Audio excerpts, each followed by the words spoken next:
everyone, welcome back to the Earthdawn Survival Guide, the podcast for all disciplines, paths, players, and game masters. With your questers, Josh and Dan, I am Dan. I am Josh.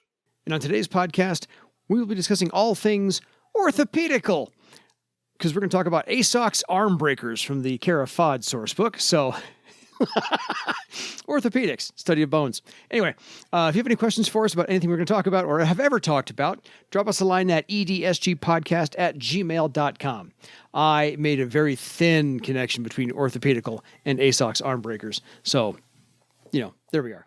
Anyway, I think this legend is rather interesting. This whole... It's not even a legend, really. Sorry, bad word choice on my part. This history... This saga. This saga, good word, of the Asok's Armbreakers, I think is... I give credit to the writer for doing it in song, where it rhymes poetry, yeah. In poetry, it rhymes 3 out of 5 lines. I would love to hear this put to music. Well, I say that now.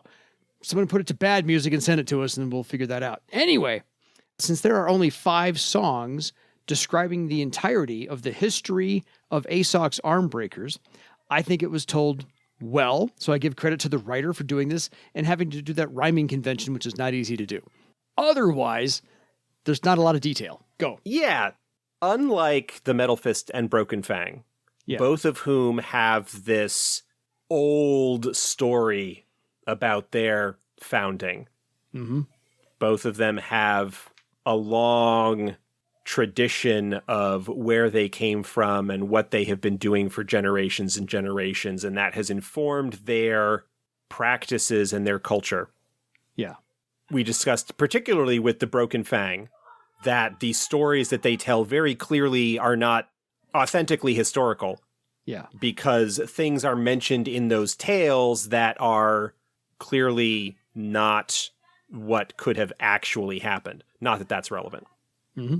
What we have here, Asok's Armbreakers, are a new tribe. They have only been around since Krathis returned to Barsave and started spreading the word about the dream of Cara Fahd.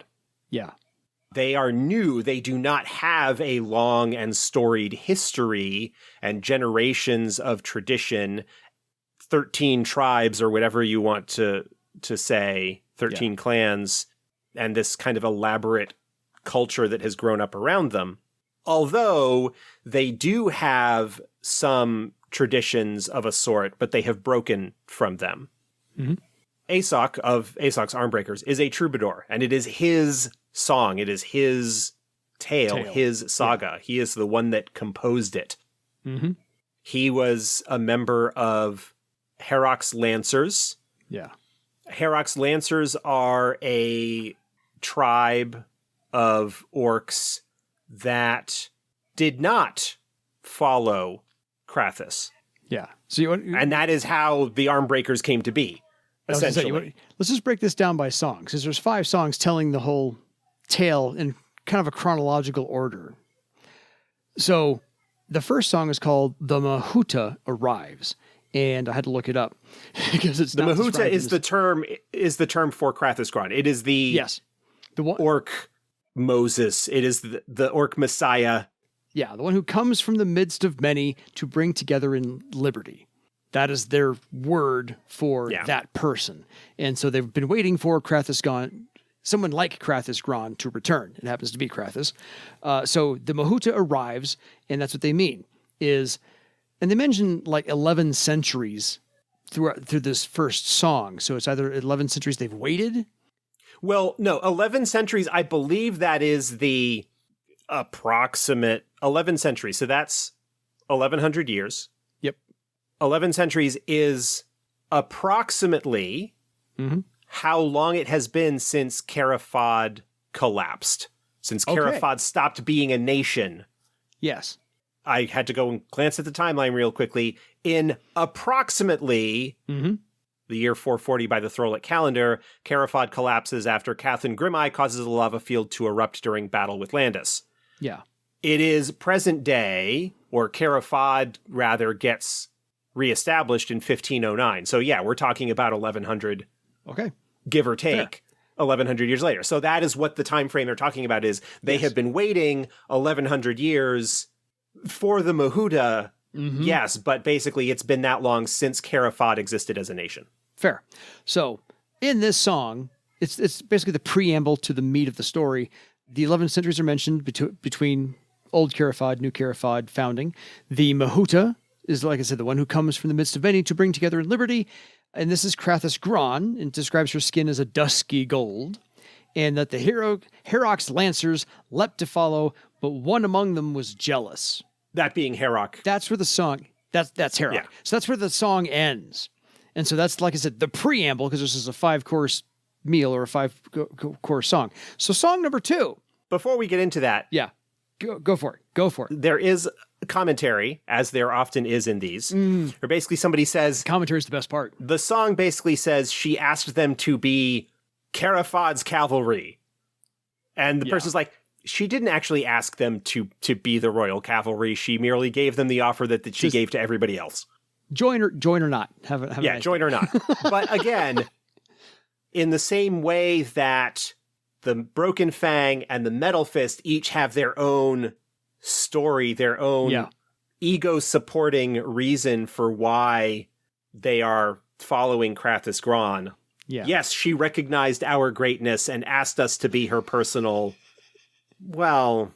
Hey, you're orcs, come with me. Yeah. So, this is, again, very orc, very typical, very apt for a troubadour, and for what would become, I would imagine, eventually the founding legend of this tribe. Yeah, agreed. So song number 2 is Herok's response from Herok's Lancers. So Herok Shatterbone, of course a very orc name, wouldn't follow Krathis' lead. It doesn't say if he's sexist or because he finds it a false claim that she is the Mahuta, or whatever. Take your liberties with his point of view. Knock yourself out. But his Lancers wouldn't go with him either, because he wouldn't. So they just followed his lead, and that was it. And so Asok, Serpentborn, left the Lancers, or intended to leave the Lancers, to follow Krathis, because he felt it deep inside him that this is what he was supposed to do. So, very short point of song number 2. Yeah, well, so, but the point is, and it's kind of revealed towards the end by one of the orcs that's helping compile all of these documents. Yeah. That they were there when this went down, and the main reason that Herok didn't really want to follow Krathis was basically out of fear that he would lose control of his tribe. Yep. There was a little bit too much of the, no, I'm not going to do that. The problem that happened, Herok said, no, I'm not going to follow you, and none of you are either, and if anybody mentions your name, they will have to answer to me. And there were apparently strict rules, a strong tradition in this tribe of how challenge to the chief would work. Oh, we'll get there. We'll get there. That's in the next couple of songs. So Asok's Choice is song number 3. So Herok's response was song 2. Asok's Choice is 3. This is where Asok's Armbreakers begin to develop. So Herok was slaying a family who was leaving to follow Krathis Gron. So Herok liked to rule by fear and intimidation and, dictatorial type stuff. Yeah, he's kind of a jackass. Yeah, he's kind of an ass. Asok really couldn't take this anymore. He'd had enough. Because the rule was no Lancer could say Krathis' name and not be reprimanded. Apparently, as you can tell, the reprimand was pretty severe because Herok was slaying, killing, laying to waste a family who was planning to leave. So Asok therefore challenged Herok, because if you are mounted and do your challenge, then it has to be taken seriously. And he unleashed his rage on an angry Herok. So it was rage and anger combating each other as far as this whole Gahad has been triggered. Oh, has it ever? Yeah. I love the fact that they actually rhymed Gahad in the stanza. That was awesome. I mean, chef's kiss. Nicely done. I'm sorry. The writer did a great job with the whole rhyming scheme and telling a story in the poetry and the song. I would, again, love to hear it put to music. That's just me. So what does the commentary have to say about this? Yeah, that's what happened. Herok punished/killed some orcs who were a family that was going to leave the tribe and go to Cara Fahd, follow Krathis. Asok saw that happen, and his gahad was triggered, and he challenged the chief, and they fought. Yeah, and that's the good stuff. So, song number 4, Asok speaks. In calling a Herok a traitor and stoking the crowd to follow him, to follow Asok, because he felt that orcs are supposed to be free, and by living under Herok's rule, they weren't free, because they weren't free to leave. And they weren't free to be themselves. They had to live by Herok's rules, and so therefore it's a contradiction. And so he's therefore calling Herok a traitor to all orcs. And in his speech to stoke this crowd, he invoked Astandar and Thestonius to rouse them and make them feel the passions of everything. And then he invoked Low-Cost Rebellion and the chance to shake the ground. And he also invoked Ypandal to help Krathis build this new nation. So he invoked like 4 passions here to really get the crowd behind him. And then...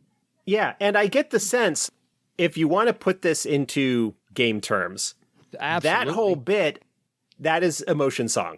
That is what is going on there.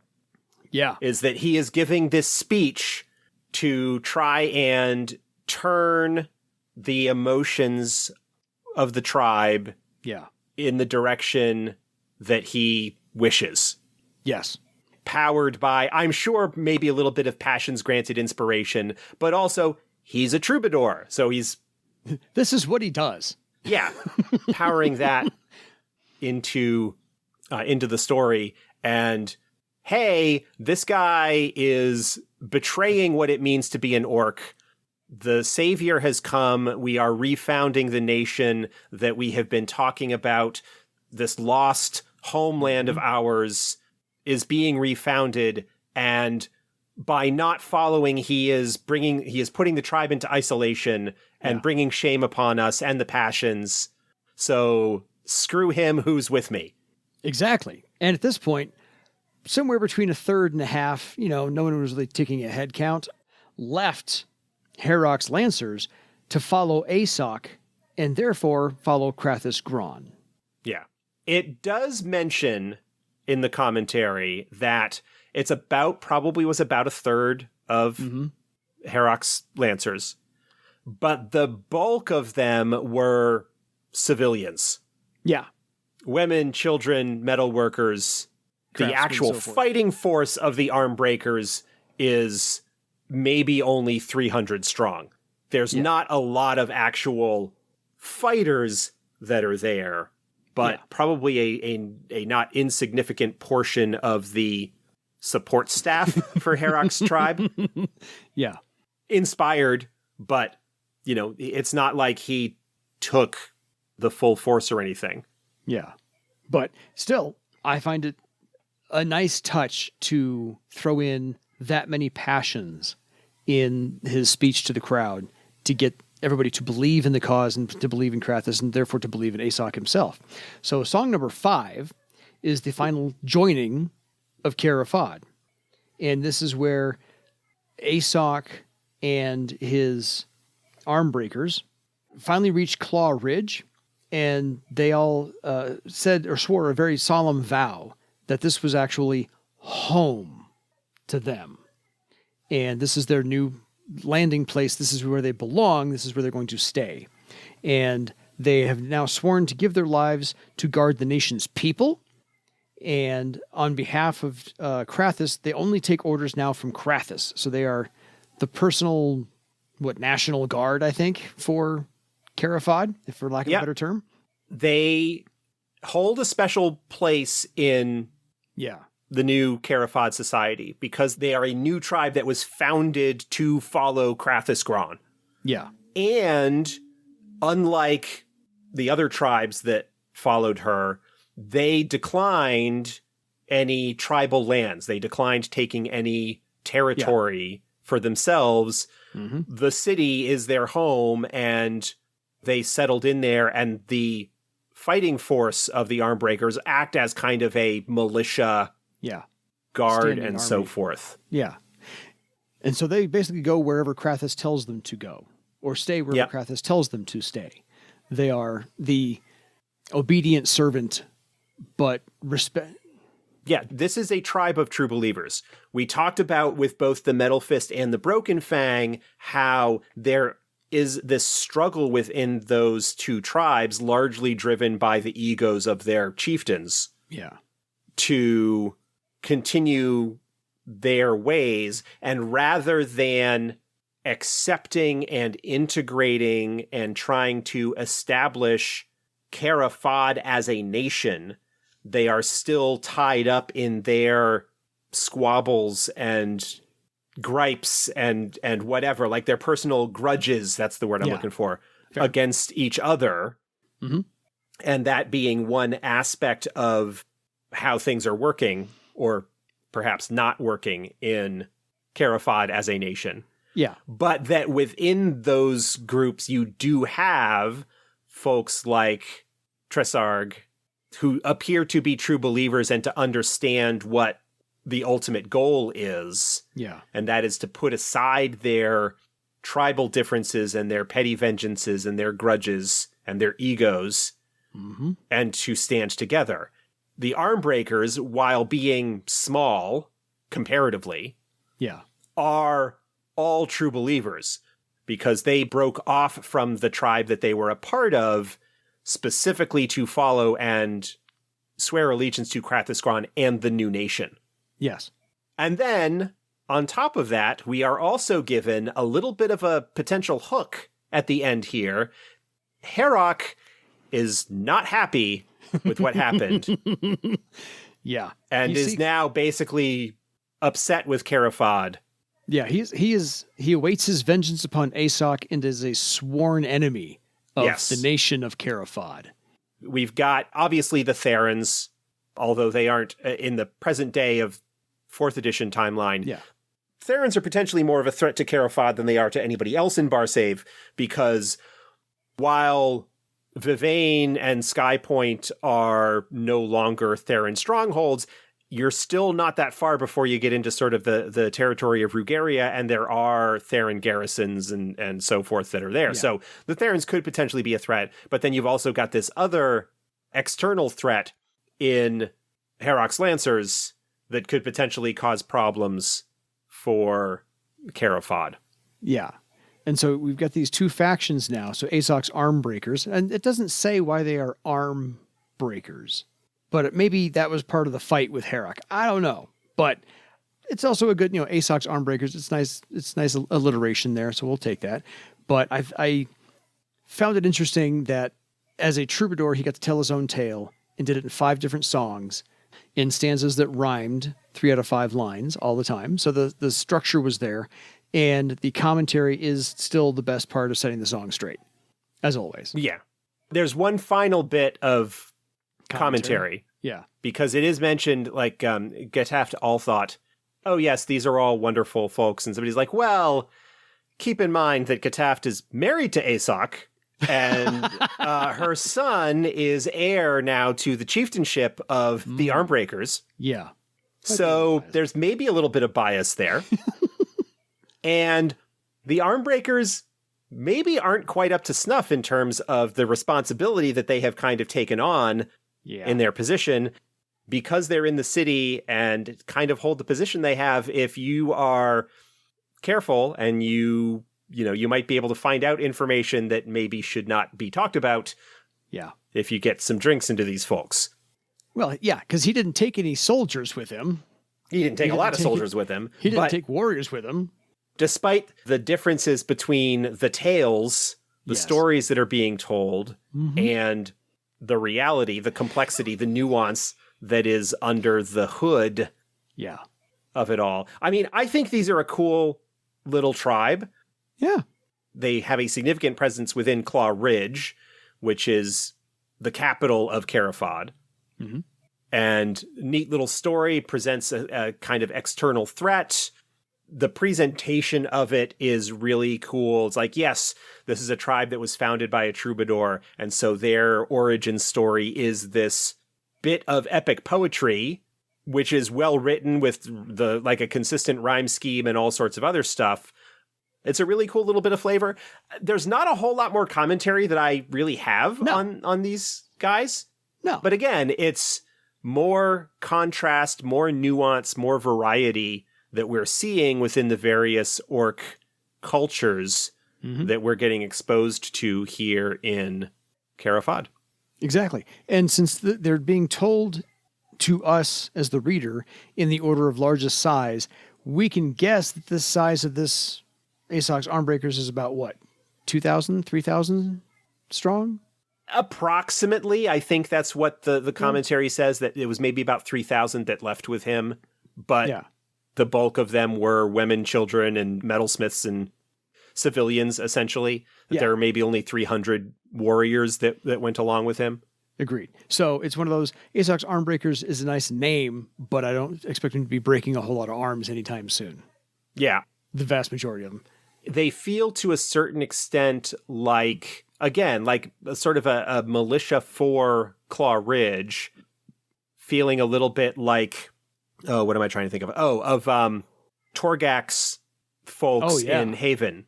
Yeah. The Eye. Force of the Eye. No, Torgak in Haven is... I was thinking Garlthic. Sorry. You know, where he's got like his group of people that kind of act as the local enforcers. Police force, for lack of a better term. Although with the introduction of the Strongest Arm and things like that in the Legends of Barsave series, there are some other groups that are involved in that as well. But that's the kind of feel that I get, that this is a tribe that is fiercely devoted to Cara Fahd as an ideal, fiercely devoted to Krathis herself. Yeah. That it provides another angle to look at things, whereas, you know, again, the previous two we had were both, large orc cavalries that kind of followed her here because of the potential, but are still orc cavalries. They just kind of like ended up settling, and they're kind of continuing their regular stuff to Krathis's frustration. Exactly. So I think this is, as you said, it's another aspect of how to be an orc. This could easily be anybody's backstory, that they broke away from Herok's Lancers and became part of Asok's Armbreakers. Now they're in Claw Ridge and Cara Fahd. So if you need a backstory for how your orc came to be, or where your orc lives and why they did what they do, here you go. It's pretty easy to write this into your character's backstory, that they were part of this migration from A to B to C to X to Y to Z, you know, and you can go from there. So, folks, if you have any questions for us about this, or if you've used this, Asok's Armbreakers in any way, shape, or form, drop us a line at edsgpodcast@gmail.com. And until next time, go write 5 songs for your legend. Good night, everybody.